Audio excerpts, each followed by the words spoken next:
For the second time in a week, authorities arrested dozens of protesters on the campus of the University of Texas at Austin.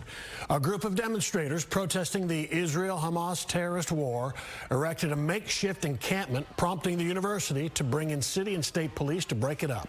Officers were seen putting protesters in zip ties and removing them from campus. At least 40 arrests were made. Pepper spray was also briefly deployed.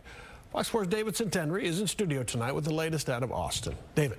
Well, Steve, today Governor Greg Abbott posted to X a simple statement reading, "No encampments will be allowed. Instead, arrests are being made." Tonight, we are still working to find out how many arrests, but our cameras captured more than a handful today. A UT Austin police officer takes down someone who appears to be a pro-Palestinian protester Wednesday. A state police officer assists. It's unclear what exactly led to this person's arrest, but there were more arrests throughout the afternoon, after campus police issued a dispersal order around 1 o'clock. Protesters, however, while face-to-face with campus and state police officers, chose not to disperse. The protest at UT is part of a recently coordinated effort by pro-Palestinian groups on some college campuses across the country to attempt to set up encampments.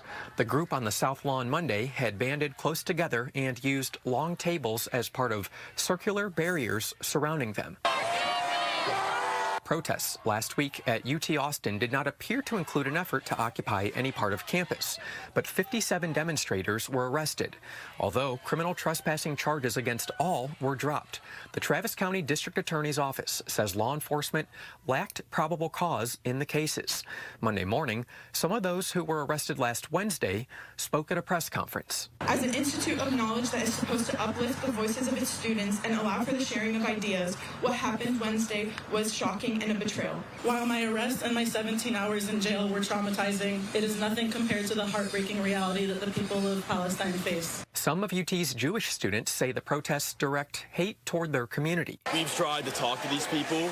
They're the ones who don't want to speak to us. They're not pro-Palestine, they're pro-Hamas. They're anti-Jew and they're anti-America. This is really worrisome because we thought Texas would never let something like this happen, but here we are. On Monday, after the arrest began, UT Austin said protesters ignored repeated directives from administration and law enforcement and refused to remove tents from the South Lawn. Then, some protesters physically engaged and verbally assaulted staff who tried to remove tents. The university says baseball-sized rocks were strategically placed within the encampment, and that the majority of protesters are believed to be unaffiliated with the university.